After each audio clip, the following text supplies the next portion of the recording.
This is a relationship that breaks every rule in the book. Some of the most dangerous predators on our planet accepting a human into their pride. Ever get the feeling you've been surrounded by lions? I get it every day. It has taken Kevin Richardson years of patience and dedication to build this unique bond. Come. Let's go. But keeping predators in captivity is fraught with difficulty.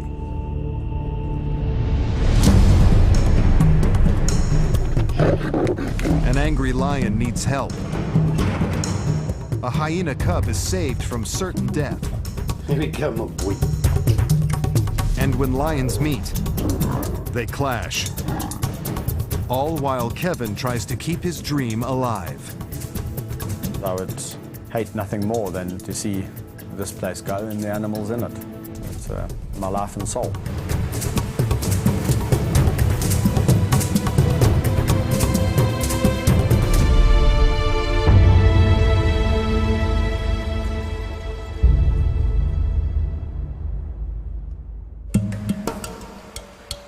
On the banks of the Crocodile River lies Kevin Richardson's 700-hectare private predator sanctuary, home to lions, hyenas, and leopards. Known as the Kingdom of the White Lion, the park was established in 2005 for the making of a feature film. Now the movie is finished. There's no reason for the kingdom to exist. Unless Kevin can find another method to make it pay its way, the park and the animals will be sold. Kevin has dedicated the last 12 years to the lives and well-being of these animals. With their close bond, many are like his best friends. For him, turning his back on them is not an option. With a park that's running at capacity, it's vital that the animals share enclosures. But there is one lion that throws a wrench in the works. The star of the feature film, Thor, seems to have the usual trademarks associated with a movie star. Cravings for attention, the constant desire to look the part, and the diva-like tantrums. Well, Thor is a very temperamental lion. In fact, sometimes even I find it a little bit tricky to read his mood. He can be the happiest, most friendly lion, and then like that, he can also be a lion that will want to attack you over a rock that he wants to take possession over. Now, all lions, as we know, love their food. However, Thor wants to kill you even before you've given him the food. So Thor can be quite a tricky cat. There's a tragic sting to his tale. Lions are the only truly social cats, but after 2 years working on the movie, there was never a suitable cat that Thor could live with. Kevin worries for Thor's happiness and spends much of his time stepping in as a feline friend. So one of the few lions that actually really enjoys me to stick my finger right in his ear canal. And I'm not bulldusting you when I tell you my finger's almost tickling his brain. When lions are in a group, they would groom each other and they lick each other's ears. So kind of like I use this brush, they would use their tongues and in they go. Now Thor obviously is not with anyone, so I've got to spend extra time just loving and grooming and bonding, and that's why I brush him. To provide Thor with stimulation, Kevin takes him for walks in the wild bush area surrounding the lion enclosures. It's home to, among others, giraffes, wildebeest, and impala.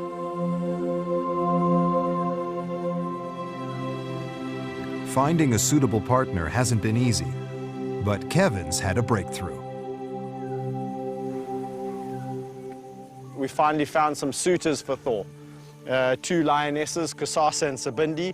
He doesn't know it yet, but in a couple of days' time, he's going to be introduced to the lovely, tawny females. Hey? We've decided that they would suit Thor just fine. We're going to put them on the pill. Because we really don't want to be breeding any more lions over here at the kingdom, eh? But you'll still get the company. It'll be nice. On the other side of the kingdom, in the hyena clan, there's trouble. Mother matriarch Gina has been fighting for dominance with her daughter Oslo. Their power struggle ended in murder as they cannibalized each other's cubs. There's just one survivor, and Kevin has had to take drastic action.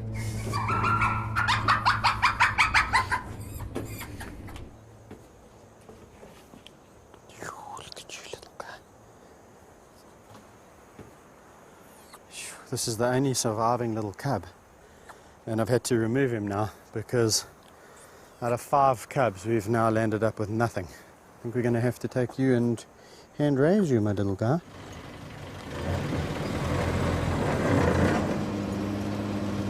The responsibilities that come with taking a youngster away are tremendous because now you are basically becoming its mother. So you immediately start thinking about the future. Where is he going to go once we've raised him to a level where he doesn't need to stay with us 24/7? A hyena is usually thought of as a vicious scavenger, and it's uncommon for them to be bred in captivity. It's even more rare for them to be hand-raised. Here we go, my boy.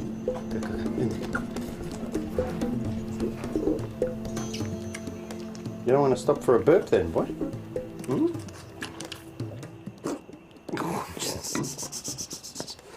You're a greedy guts, that's why. You eat too quickly. You eat too quickly, my boy. I can feel all that air. Your stomach's hard, man. You need to get rid of that air. Okay, okay. And you eat like a milkshake. Hmm? Unable to defecate by themselves, a hyena mother would stimulate bowel movement in her cubs.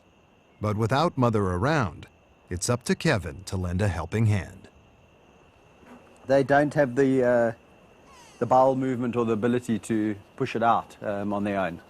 So it'll come in another week or two. And you can feel now he starts to push. Once the, oh, here he comes. Oh, I can smell it. Not my favorite job, but one does get used to it. So after little Max, I think we're going to call him Max, has had a good feed and relieved himself. It's a perfect time and opportunity to introduce him to the dogs. Come, let's go and play.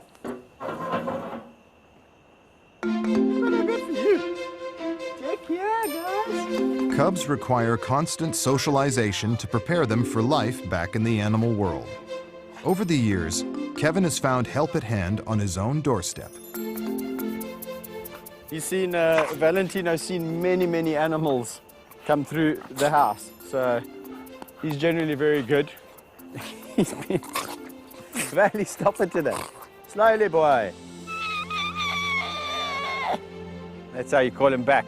Because that little high pitch is, that's something that we found over the years they respond to. They make those sounds. With an additional animal to occupy Kevin's time, there's another weight bearing on his shoulders. He needs $15,000 to $20,000 each month just to break even. And without the facilities to welcome the paying public, it's becoming impossible for the kingdom to survive. At the moment, our roads are not good enough, and our facility, the safety of the facility in terms of bringing kids around is not safe. It's not up to spec. So we'd have to spend a fair amount of money on that, and yeah, so it's kind of like a vicious circle. It's like we need to spend money to make money. Kevin is depending on some of the profits from the movie, which helped establish the kingdom, to enable it to have a chance at a sustainable future. The coming weeks will be crucial, as Kevin waits to discover if the film's release will be able to help prevent the closure of his park. The recent brutal battle between mother and daughter in the hyena enclosure resulted in the death of cubs. To restore peace, Kevin has decided to send the feuding daughter, Oslo, and her brother, Barun, to a new home. At the break of dawn, park veterinarian Claire Speedy prepares to dart them, ready for their move to a private zoo in Southeast Asia. I'll try and get her side on for you. I mean, so you can get her backside. Nice one. For Kevin and vet Claire, the priority now is to find Oslo.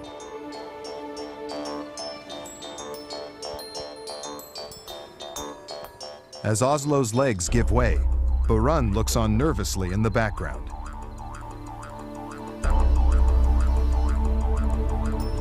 Just moments later, he too is stung by Claire's anesthetic dart.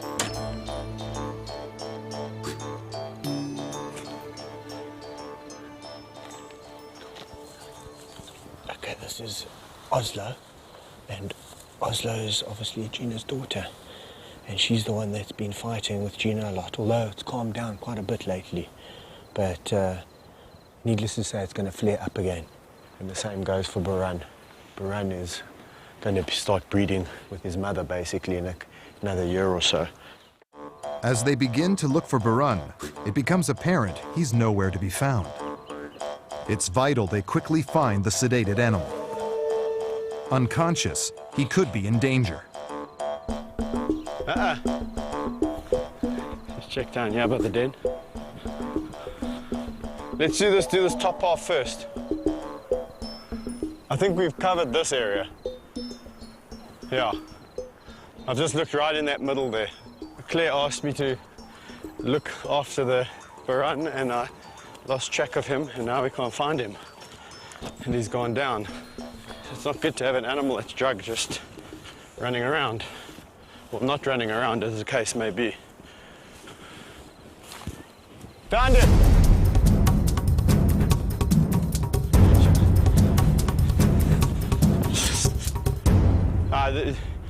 There's no ways he was here when I came last. There's no ways he was here. I came right past you. Okay, 2, 3. Up. Okay.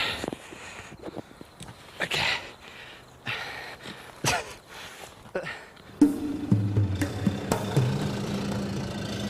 A few hours later, Oslo and Burun are on their way to the airport, the start of a long journey.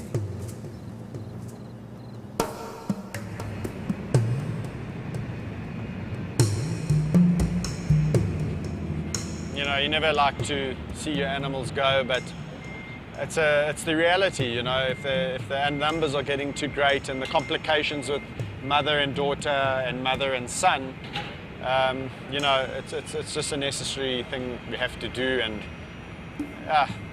it does, you know, people say it gets easier. It doesn't. At the moment they're calm. The ears are just going, what's that, what's that? So I must say, this is for me one of the worst parts about seeing these animals go, is just seeing what they have to go through to get to the new destination. But they seem calm, which is the main thing. As Oslo and Burun leave for their new home, Kevin is eager to get back to the kingdom, to find out if peace has been restored in the hyena clan.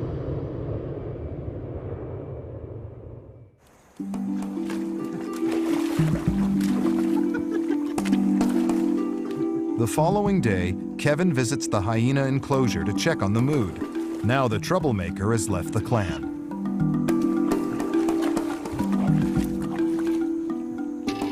Are you peeing in the water, you terrible thing? It's disgusting. Out you get. Out you get. This clan has calmed down so significantly since Burun and Oslo have left to their new home, almost overnight. It was like the old days. So there's definitely something there with Oslo, and especially Gina, you know, that whole challenging for the throne, so to speak.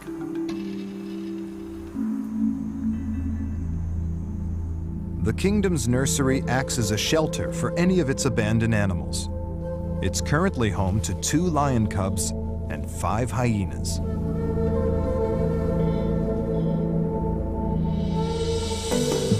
Rodney Nambakana, Kevin's right-hand man, has gone there to collect orphan males Mafumu and Vayetsi. The cubs have grown up together and share a bond like brothers. They've now outgrown the nursery, and it's vital they join a pride of their own. Kevin and Rodney have a new pride of 6 young lions in mind. However, following an attempt to introduce Mafumu and Vayetsi to the 3 rowdier members of this group, complications arose. The cubs were met with hostility. Kevin and Rodney have decided to reintroduce them to the unruly members individually in the hope that this will prevent bullying. They start with leader Bandit. Oh, this should be interesting. Mfumu places a reassuring paw on his friend and takes charge.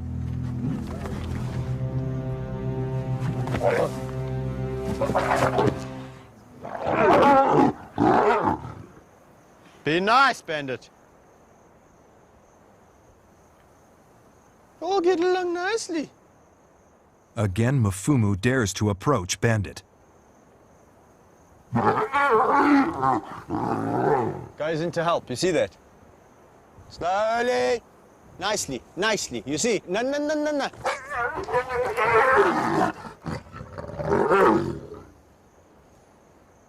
Chisha?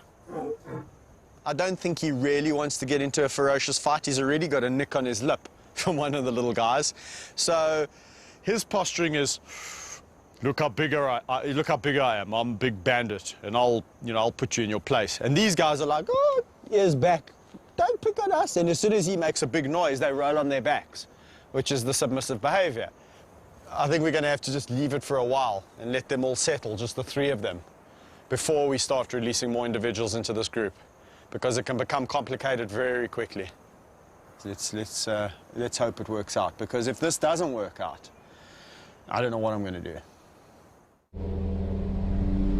Kevin Richardson is not just passionate about his own lions, but is also involved in a conservation project to preserve wild predators. As a qualified pilot, he's received a request to help the sponsoring organization and heads 805 kilometers north to Botswana.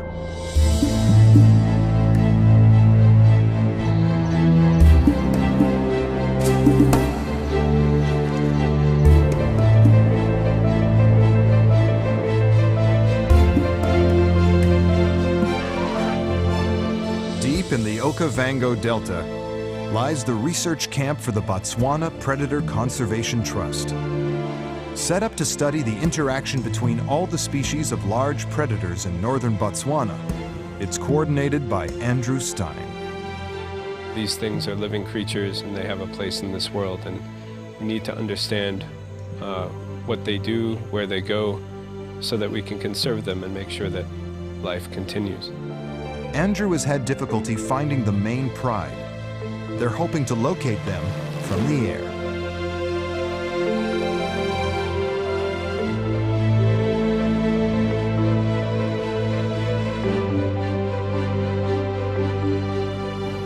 Yeah, we're quite close now. I've seen some vultures down here.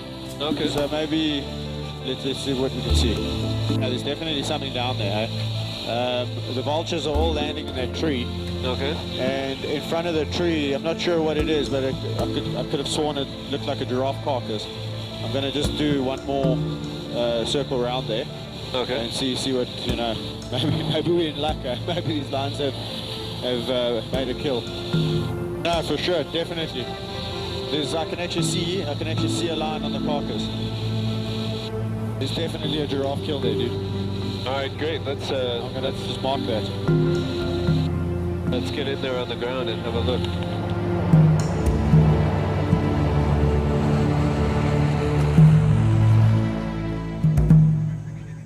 Armed with their radio equipment and coordinates of the kill, they head into the bush to find the pride.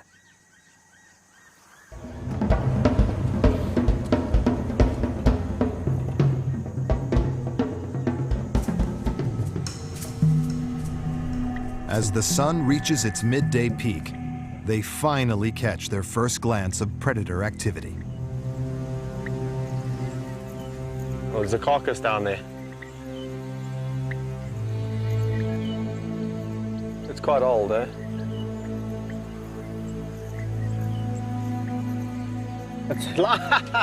There he is. I can see him from here.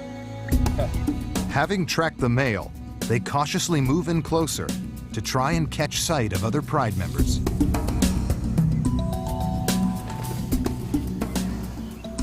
What are the dynamics of this pride? This is the largest pride that we're tracking. So there's 6 adult females, there are 9 subadults, and then 5 cubs that are a year or less, and then the 2 pride males. So it's one of the largest.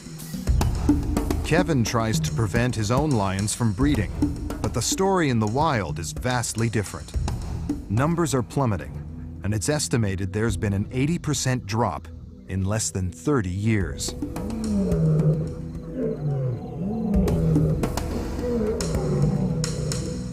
Although Kevin has a close bond with his own hand-raised lions, it would be a death wish to attempt physical contact with any others. Thanks to Kevin's help, Andrew was able to rediscover his main pride and keep his conservation efforts on track.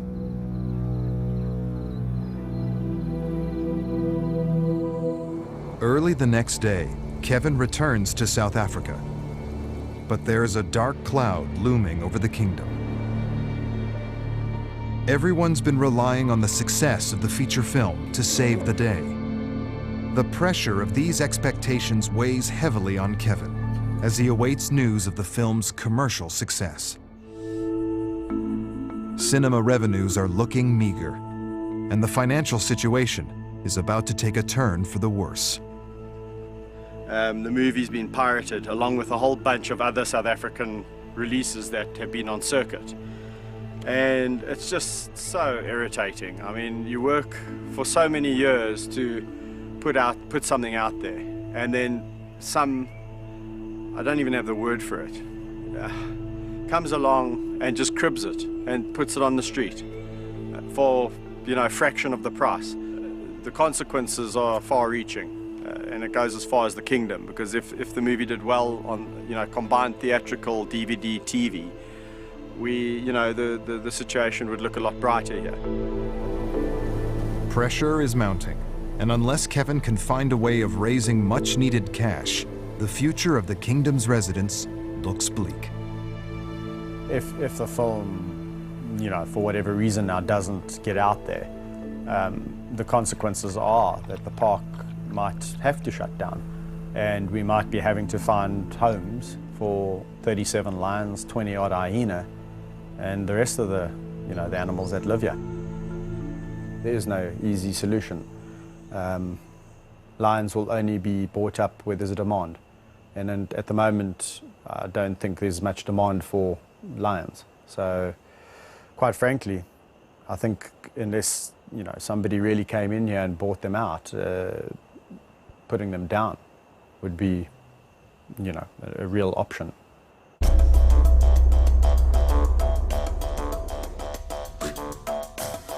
Sisters Kusasa and Sabindi's move to join Thor, the lonesome bachelor lion, is imminent.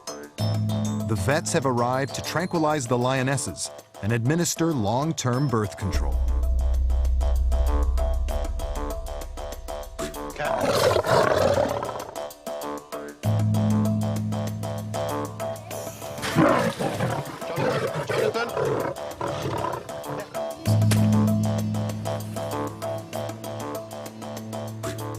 It doesn't take long for the drugs to take effect. And then they're fitted with a contraceptive implant. The device inserted behind their shoulder blades will ensure that they're unable to conceive for up to 3 years. The vets have another pressing procedure to carry out. Some of the lions have suffered from a mysterious outbreak of wart-like growths, which they're in the process of diagnosing. One of those affected is Kusasa. Secure in Thor's pen, the vets move quickly to remove the growth before she comes round. So Thor is clearly not happy, and it's because there's a lot changing in his life. He's moved enclosures.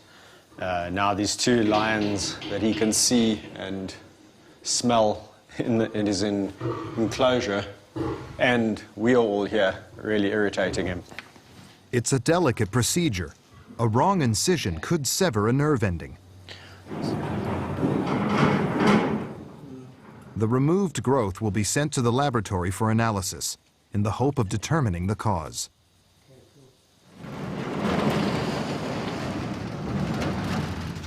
As the lionesses sleep off the drugs, Thor still seems disturbed by their presence.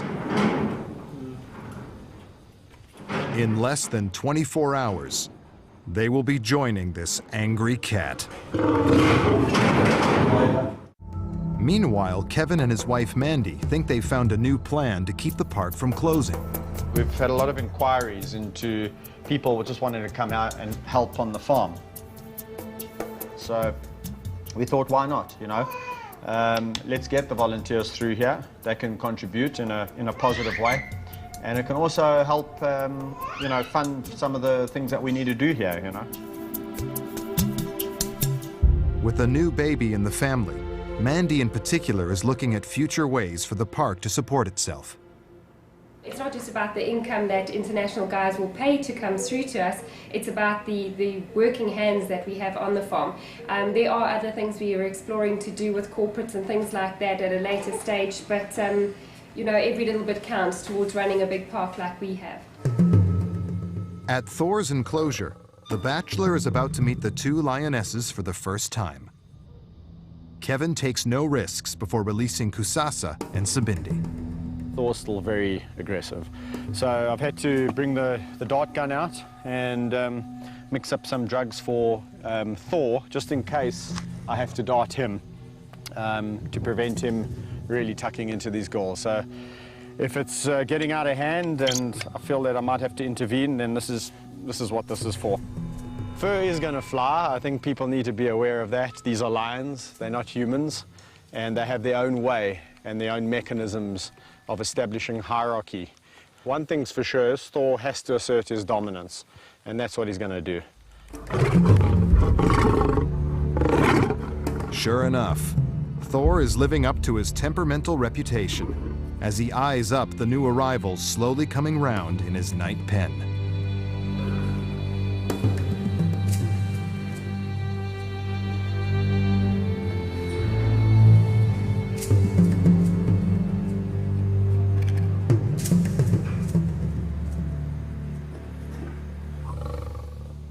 Prepared for the worst, Kevin opens the hatch, allowing the lionesses to run out. But true to his unpredictable ways, Thor seems indifferent to their presence.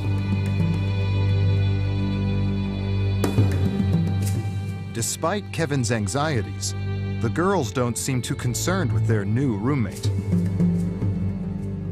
As soon as food arrives, it's the perfect opportunity for Thor to show off his dominance. Yeah.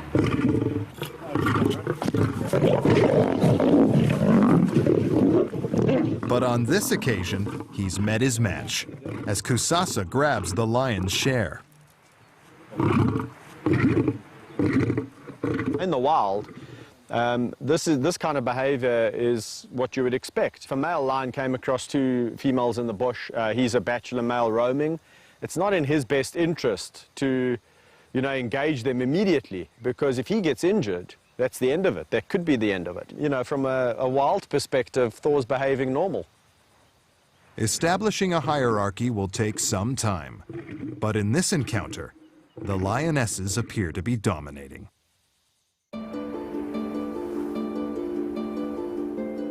In another enclosure, Kevin faces a dilemma.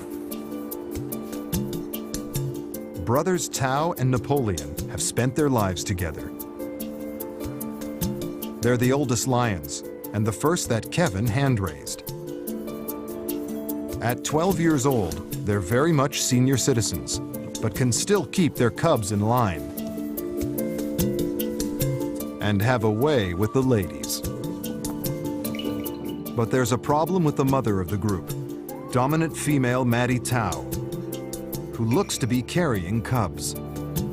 With a lack of resources, more cubs could bankrupt the kingdom. She is quite a big eater, so she doesn't really watch her diet. But more than that, I've seen that the actual girth of her body is a lot wider. So I'm a little bit perplexed. I'm not quite sure whether she is carrying or whether she's just a little bit overweight.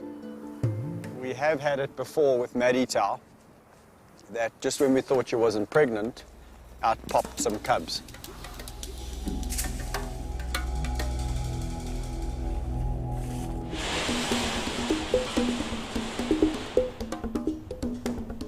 Maddie Tao has been separated from the pride.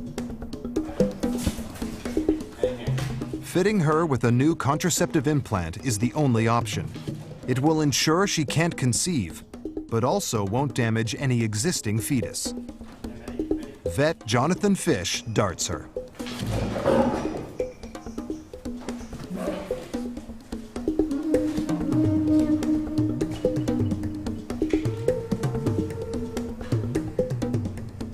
She does look quite wide, her back, her girth. When the lions generally fall pregnant, they increase in size from here to here. She's fat. She's fat. Don't call her fat. Shame, Maddie Tao, you're just well fed. Kevin remains convinced she's pregnant. Only time will tell who's right. There's danger at the kingdom of the white lion. The lives of the many other animals in the park's bush area are at constant risk from poachers. Poaching is a huge problem for wildlife parks in South Africa, and the kingdom is not immune. Rodney is on poaching patrol. During a recent search, they found 20 traps, all intending to kill their animals. One side of the park has got fences and one side of the park has got the river, which basically makes us very vulnerable to poachers because they've got clean access or easy access through the park, so to speak. And also because the animals, this is where they like to drink. It doesn't take them long to discover a potentially lethal snare. There's a game path here, so usually the poachers will like to put the snares where the animals walk through, and basically the animal, without seeing the snare, would basically walk through the snare. You can see this here is the snare here. At this height, would probably get caught in the neck, and the more the animal pulls away, the snare closes and just suffocates it. Today, they remove just one snare, but the risk of poachers is an ever-present threat in the park.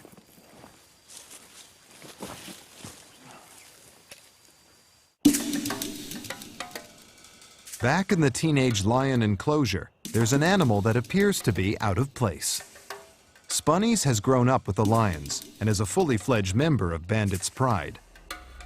As the kingdom's pretend lion, he's never met a fellow hyena.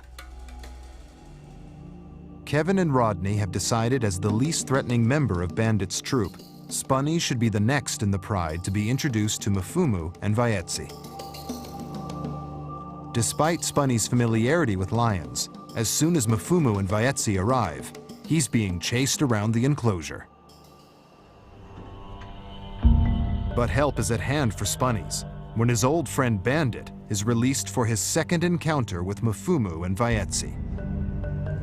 Kevin's hoping it will be a more peaceful affair than last time.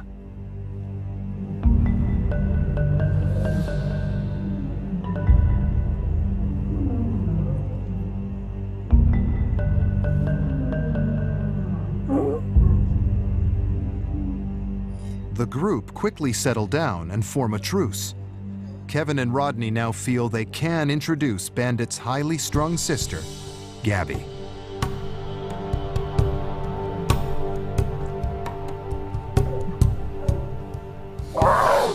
With backup in place, Spunny's confidence kicks in.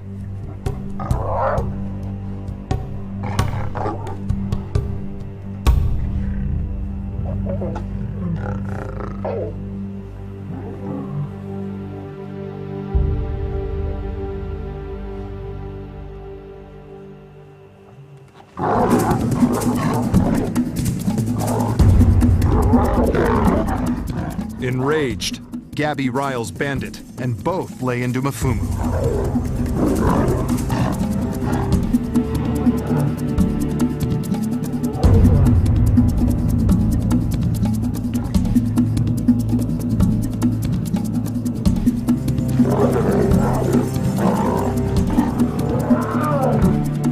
Stop it, stop it.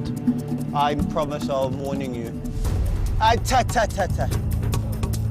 With tensions running high, Kevin has taken the controversial decision to intervene, to try and settle the fighting lions. Gabby. Gabby. Nice. Nice, Gabby. She's such a cow. With Gabby's vicious temper spurring on Bandit, Kevin and Rodney worry for Mafumu and Vayetsi's safety. It's vital for the cubs' survival that they come up with a plan B.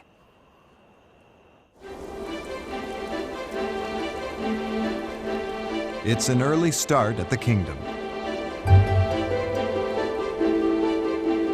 After yesterday's failed introductions, Kevin and Rodney have another card up their sleeves.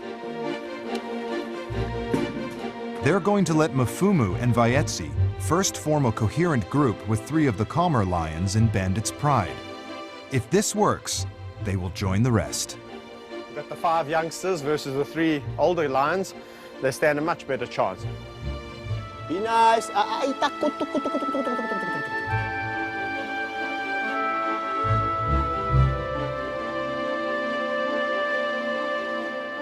As time goes by, the tension's easing, it's getting easier and easier.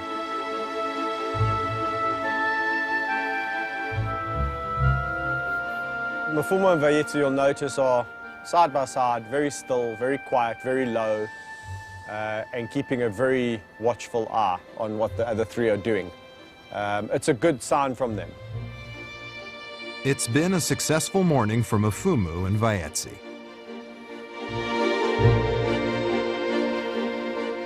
Kevin and Mandy's work has also paid off. The local volunteers are starting today. It's quite exciting, but also quite nerve-wracking from my perspective. There comes an added risk of now you've got extra people walking around the park. You don't know where they're sticking their hands. Got big predators in there that can kill you. So there's always that in the back of my mind. You know, I think 99% of it is pure logic, but you never know. Hello, hello. Hi. Donald. Nice to meet you. Yeah, you too. You too. How's it? Hi, I'm Kate. Kate, nice to meet you, Kate. Corin. Yes. I'll forget all your names in a second. Renee. Renee. I won't forget that because it's my second name. How you doing? Good, good. Welcome. Take and pass and go. That's a good thing. Thank you. Cool. Oh, well, that's a good thing. Okay, thanks for all coming. It's really nice to have you all here, and I hope you're going to enjoy your volunteering at the Kingdom.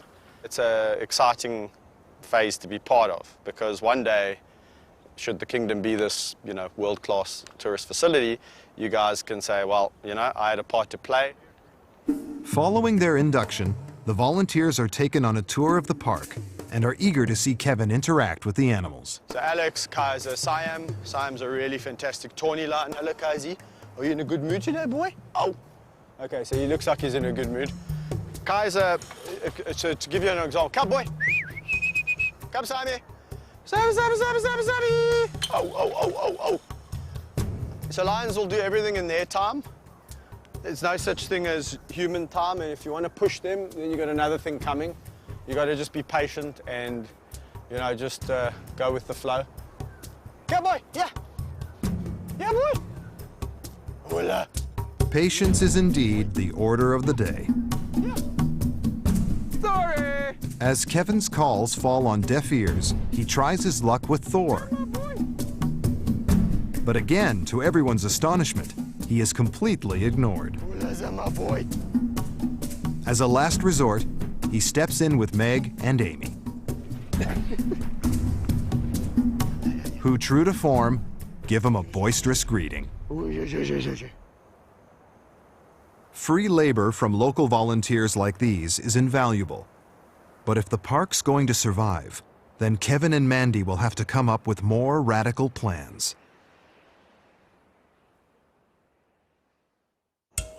Following Lioness Maddie Tao's procedure to have a contraceptive fitted, it's been a waiting game to discover if she is pregnant, or, as the vet thought, overweight. So Maddie Tao, it appears that she's a little bit overweight and she's not actually pregnant. Again, gestation-wise, it's been over 120 days and there's no signs of cubs. So I think it's a little bit of a diet for Maddie Tao. Orphaned baby hyena Max has survived against all odds.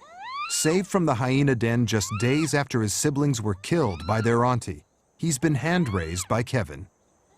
It's now time for his first outing to the nursery. There he will meet Mfumu and Vaetsi, on a break from visiting the older lions and some curious young hyenas. Over there, my little pooper. Look there! Don't be scared of them. They were once like you. They were once like you too. They know what it's like to be the smallest. Miff, miff, miff, miff, miff, miff, miff, miff, miff. Mfumu, the more confident of the two, wastes no time in making a friendly greeting. Hello, guy. This is going very well. This is going very well. Look at that. You've all been so nice. Hey? You've been nice. You're such a nice group of animals. Got such beautiful natures. Yeah.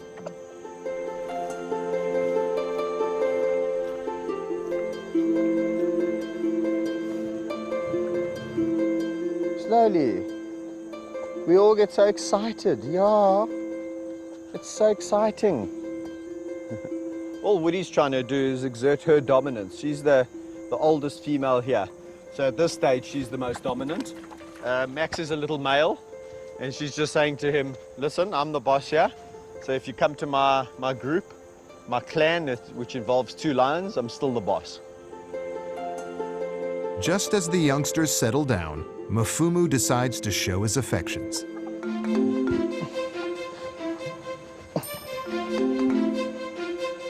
Hey, you're gonna break my back, man.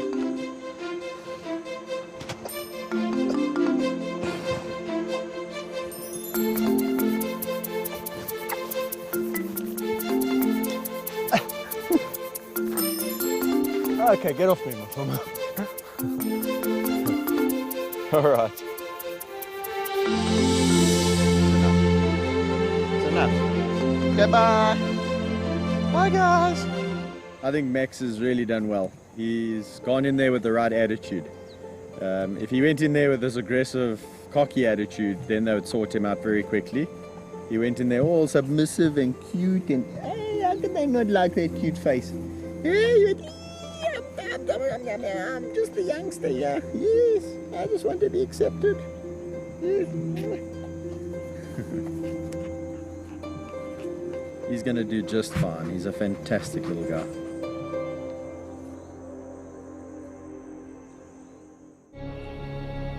As life at the kingdom appears to settle down, there is about to be some tragic news.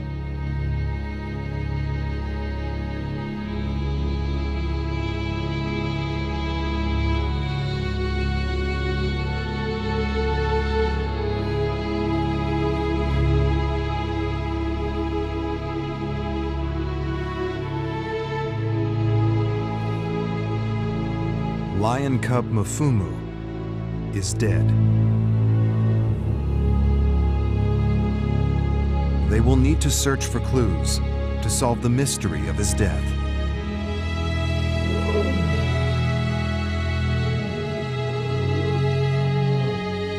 In the meantime, his best friend Vaetsi is left alone.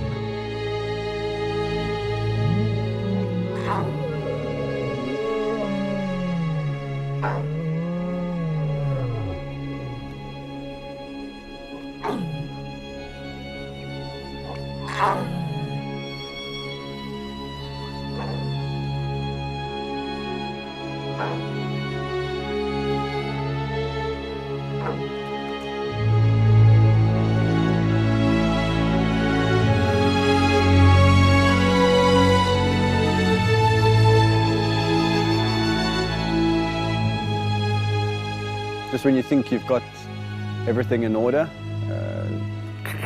your whole world is kind of shattered.